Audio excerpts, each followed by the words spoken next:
I am sure जिसको भी off roading पसंद है उसने अपनी विश लिस्ट के अंदर महिंद्रा थार को पक्का रखा हुआ है। अगर हम ऑफ रोडिंग की बात करें तो इंडिया के अंदर महिंद्रा थार इस सेगमेंट के अंदर बेस्ट है और इनके कॉम्पिटिटर्स चाहे नए हो पुराने, सबको कंपटीशन देके इन्होंने अपनी पोजीशन नंबर 1 पे मेंटेन कर रखी है। महिंद्रा थार की जो सक्सेस स्टोरी है बहुत ज्यादा इंटरेस्टिंग है और इन्होंने 2 से 3 साल के अंदर बहुत अच्छे अचीवमेंट्स किए हैं जो इस वीडियो के अंदर हम बात करने वाले हैं। कंपनी क्लेम करती है कि उन्होंने रिसेंट पास्ट के अंदर 1 लाख SUV महिंद्रा थार सेल की है और लाखों लोग अभी भी वेट लिस्ट के अंदर हैं जिनको ये कार चाहिए और यही बात बनाती है महिंद्रा थार को इतना ज्यादा इंटरेस्टिंग। तो इसकी बैक स्टोरी और सक्सेस स्टोरी की हम बात करते हैं इस वीडियो के अंदर। आगे बढ़ने से पहले हमारे चैनल को सब्सक्राइब कर लो क्योंकि अप्रोक्सीमेटली 80% लोग जो हमारी वीडियो देखते हैं उन्होंने सब्सक्राइब नहीं कर रखा है और हम ऐसे ही इंटरेस्टिंग टॉपिक लेके आते हैं जो बिजनेस से और स्टार्टअप से रिलेटेड हैं और हम डिस्कस करते हैं उनकी मार्केटिंग, उनकी सक्सेस स्टोरीज हमारे चैनल के ऊपर। So let's get started. जब से महिंद्रा थार मार्केट के अंदर आई है तब से उन्होंने पूरा ऑफ रोडिंग का मार्केट ही चेंज कर दिया है। सिर्फ इंडिया में ही नहीं, अराउंड द वर्ल्ड लोग जानते हैं कि महिंद्रा थार क्या है और उसकी कैपेबिलिटीज क्या है। महिंद्रा थार को कंसीडर किया जाता है कि one of the most capable car है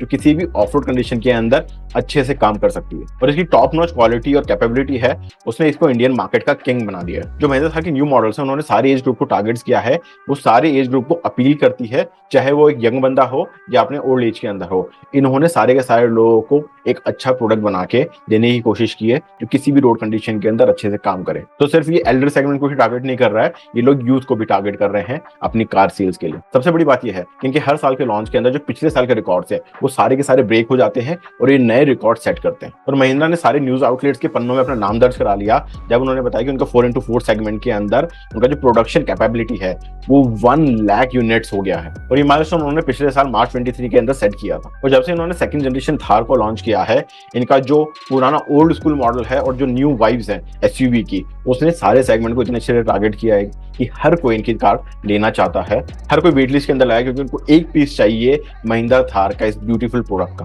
कमेंट्स के अंदर मुझे बताओ कि क्या आपके पास महिंद्रा थार है या आप उसको लेने की कोशिश कर रहे हैं, क्या आपका नंबर भी वेट लिस्ट के अंदर है। I would love to know कि क्या क्रेज है महिंद्रा थार का इंडिया के अंदर। अभी हम बात करते हैं कि लेगेसी और एवोल्यूशन क्या है महिंद्रा थार का। तो महिंद्रा थार की जो स्टोरी शुरू होती है 1947 के अंदर शुरू होती है जब इनको लाइसेंस मिला विलीस जीप को बाय करने का और लाइसेंस मिलने के बाद इन्होंने विलीस CJ3B को असेंबल करना शुरू किया इंडिया के अंदर। और इसका महिंद्रा ने कभी भी स्टॉप नहीं किया जीप बनाना और इनका जो थार का डिजाइन है वो जीप CJ के ऊपर बेस्ड है और महिंद्रा ने कंसीडर किया जो CJ सीरीज थी उसकी स्ट्रॉन्ग बॉडी थी उसके ऊपर बेस्ड उन्होंने MM540 बनाई। तो बहुत लोगों को पता नहीं है लेकिन जो पहला बैच था MM540 का वो बिल्ड हुआ था CJ500D चैसिस के ऊपर जिसका 43/8 पेट्रोल हरिकेन डिफरेंशियल रेशियो था। जो MM540 मॉडल था वो इंट्रोड्यूस किया था महिंद्रा ने 1985 के अंदर and it was a pretty good car. और उसके 20 सालों बाद महिंद्रा ने इंट्रोड्यूस किया थार सीरीज जो बेस्ड था इंडिया के थार डेजर्ट के ऊपर। तभी जो 2010 के अंदर मॉडर्नाइज्ड वर्जन थार का इंट्रोड्यूस किया गया था वो MM540 के ऊपर था और जो MM540 सीरीज थी वो क्लासिक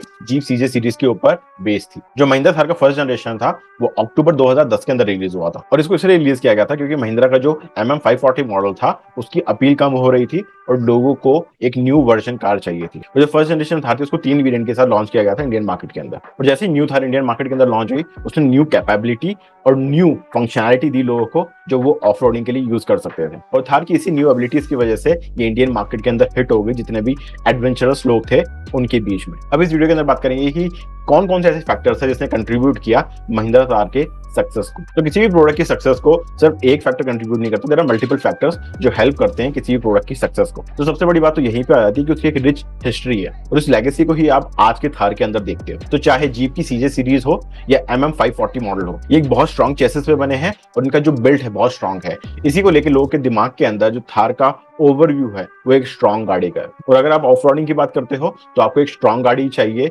स्ट्रॉन्ग चेसिस के ऊपर and this is what makes it is one of the best SUV in the off roading segment. जो महिंद्रा थार के अंदर मटेरियल यूज हुआ है, उसका एरोडायनामिक्स, उसका बॉडी डिजाइन और उसका बॉडी वेट, ये सारे के सारे जो फैक्टर्स है कंट्रीब्यूट करते हैं कि उसको one of the best SUV बनाते हैं ऑफ रोडिंग के लिए। महिंद्रा थार को डिजाइन किया गया to be rugged, reliable, convenient and affordable off road SUV in the Indian market. Thar की जो फर्स्ट जनरेशन कार थी वो 2.5 लीटर टर्बोचार्ज डीजल इंजन के साथ आई थी। तो जो इंजन था वो approximately 105 horse power and 205 nanometres of torque generate कर रहा था and the customer just love the smoothness, power, control and off roading capabilities of first generation Thar. अभी हम बात करेंगे Thar versus Mahindra MM540 model के बारे में, क्योंकि दोनों के दोनों बहुत ज्यादा सक्सेसफुल मॉडल रहे हैं महिंद्रा कंपनी की तरफ से। सबसे बड़ी बात है इनकी नेवर फॉरगॉटन डिजाइन।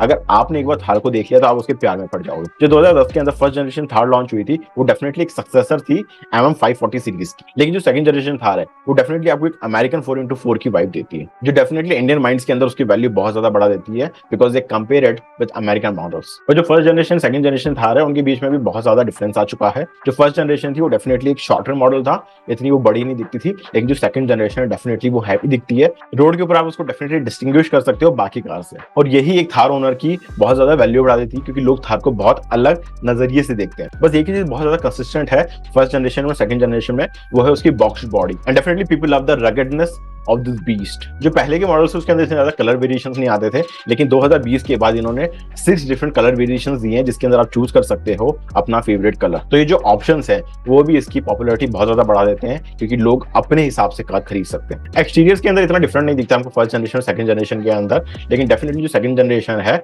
उसके डायमेंशन थोड़े बड़े हैं, वो बड़ी कार है। बट आज भी बहुत सारे लोग हैं जो फर्स्ट जनरेशन प्रेफर करते हैं, क्योंकि वो इतनी ज्यादा स्मूथ है और डेफिनेटली एक लेगेसी टैग लग जाता है पुरानी चीजों के ऊपर। और डेफिनेटली जो सेकंड जनरेशन है बहुत ज्यादा इक्विप हो गई है न्यू टेक्नोलॉजी से, और बहुत सारे लोगों को लगता है कि जो पुरानी चीजें हैं उसको आप मैनुअली हैंडल कर रहे हो, उसके अंदर जो बहुत सारी चीजें हैं वो एडवांस नहीं है। तो जो पुराने लोग हैं, जो ओल्डर जनरेशन है, उनको ऐसी कार्स पसंद आती है, लेकिन जो न्यू जनरेशन है उनको टेक्नोलॉजी इनेबल्ड कार्स चाहिए। और ये भी बहुत बड़ा डिफरेंशिएटर हो जाता है आपकी परचेजिंग प्रेफरेंसेस पे। एक बहुत बड़ा रीजन रहा है कि इस थार इतनी ज्यादा सक्सेसफुल क्यों हो गई है इंडियन मार्केट के अंदर, क्योंकि सबसे बड़ा फैक्टर ये है कि इनका कोई कंपटीशन ही नहीं रहा है। ऐसा कोई भी नहीं आया है जिन्होंने इस रेंज के अंदर, इस पावर के अंदर, इस डिजाइन के अंदर कोई भी कंपटीशन दिया हो महिंद्रा थार को। इसलिए Mahindra Thar SUV off-roading model के अंदर सबसे ज्यादा हिट है। बहुत सारे शॉर्टलिव्ड कॉम्पिटिटर्स जरूर आए इंडियन मार्केट के अंदर जिन्होंने इस मार्केट को कैप्चर करने की कोशिश की, लेकिन वो ज्यादा टाइम तक रुक नहीं पाए, जिसकी वजह से सिर्फ मार्केट एक्सपेंशन हुआ और इस अपॉर्चुनिटी का फायदा सिर्फ महिंद्रा थार को ही मिला। आज भी बहुत सारे कॉम्पिटिटर्स एग्जिस्ट करते हैं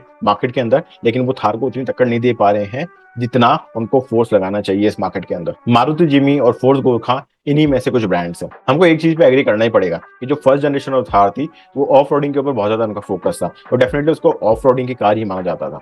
लेकिन जो सेकंड जनरेशन है उन्होंने सिर्फ ऑफ रोडिंग के ऊपर फोकस नहीं किया है, उन्होंने फोकस किया है कि उसको एक वाइब्रेंट लुक दें, उसको एक फॉर्मल कार की तरह भी लोग यूज कर सकें। तो जितने भी रगड पर्सनालिटी अपने आप को दिखाना चाहते हैं वो थार को बाय करते हैं, क्योंकि वो इसको डे टू डे काम के लिए भी यूज कर सकते हैं और ऑफ रोडिंग एक्टिविटीज के लिए भी यूज कर सकते हैं। तो महिंद्रा थार आज के टाइम पे is more than off roading king, और जितने आपको कलर ऑप्शंस मिलते हैं वो डेफिनेटली आप इसको एक as a formal car use कर सकते हो in day to day life. और इसको डेली पर्पज के लिए आप यूज कर रहे हो तो इसके अंदर सारी की सारी फैसिलिटीज हैं जो एक नॉर्मल कार के अंदर होती है, जो एक नॉन ऑफ रोड कार है, जैसे आपके हैचबैक और एसयूवीज होते हैं। और आप अगर ऐसे हो जिसको ऑफ रोडिंग भी करनी है, डे टू डे यूज के लिए भी कोई कार चाहिए, तो ये सिर्फ एक कार है जो आपका पर्पस पूरा कर देगी। आपको डिफरेंट कार लेने की जरूरत नहीं है इन दोनों पर्पसेस के लिए, और इसीलिए सेकंड जनरेशन ऑफ थार को क्रिएट किया गया है। और डेफिनेटली इसका जो स्टडी और रगड लुक है उसकी वजह से बहुत सारे बॉलीवुड डायरेक्टर्स ने इस कार को अपनी मूवीज के अंदर यूज किया है, जिसकी वजह से इसका परसेप्शन बहुत ज्यादा हाई हो चुका है। और आपने बहुत सारे बॉलीवुड एक्टर्स को, बहुत सारे इन्फ्लुएंसर्स को देखा होगा महिंद्रा थार को बाय करते हुए, उसको यूज करते हुए,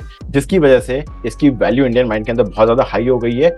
बट इसके अफोर्डेबल प्राइसेस की वजह से बहुत सारे लोग इसको बाय भी कर पा रहे हैं। This is one of the major factor of Thar success, कि उनके दिमाग के अंदर जो परसेप्शन है थार का वो बहुत ज्यादा हाई है, लेकिन एक बहुत ज्यादा अफोर्डेबल रेंज के अंदर आ जाती है। अगर आप इसी रेंज के अंदर, इसी सेगमेंट के अंदर कोई दूसरी कार खरीदते हो तो वो 2x 3x इंडियन मार्केट के अंदर आपको महंगी मिलती है। तो इंडियन मार्केट के अंदर जो थार का इंट्रोडक्शन था, it was one of the best thing जो हुई एसयूवी ऑफरोडिंग सेगमेंट के अंदर। और आज के टाइम पे जब मैं अराउंड द वर्ल्ड वीडियोस देखता हूँ, चाहे वो ऑस्ट्रेलिया हो, अमेरिका हो, कनाडा हो, यहाँ के लोगों को थार चाहिए। जब उनको पता चलता है कि कितना अफोर्डेबल कार है और कितनी रगड है इन कंपैरिजन टू जितने भी अदर मॉडल हैं उनकी कंट्री में जो एग्जिस्ट करते हैं। तो जितने भी फॉरेन कंट्रीज है, इसके अंदर इतना प्यार देखने के बाद जो थार को मिलता है, डेफिनेटली इंडियन ऑडियंस का प्यार मिलता ही है, लेकिन फॉरेन ऑडियंस का भी इतना ज्यादा प्यार मिलता है थार को, फिर भी इंडिया की जो थार है उन देशों में नहीं बिक रही है। तो इसका रीजन मुझे पता नहीं है, लेकिन अगर आपको पता है तो let me know in the comments कि इंडियन थार जितना सक्सेसफुल प्रोडक्ट है इंडिया के अंदर और बाहर भी लोग इसको जितना ज्यादा प्यार करते हैं, वो कार अमेरिका के अंदर, कनाडा के अंदर, यूरोप के अंदर या ऑस्ट्रेलिया के अंदर, इन कंट्रीज के अंदर ये थार को क्यों नहीं पहुंचा पा रहे हैं उन लोगों को जो अपने लोकल ब्रांड से उब चुके हैं और इनको चाहिए एक रेगड प्रोडक्ट जो इंडियन मेड हो। मैं मिलता हूं आपको नेक्स्ट वीडियो में। टिल देन, जय हिंद, जय भारत।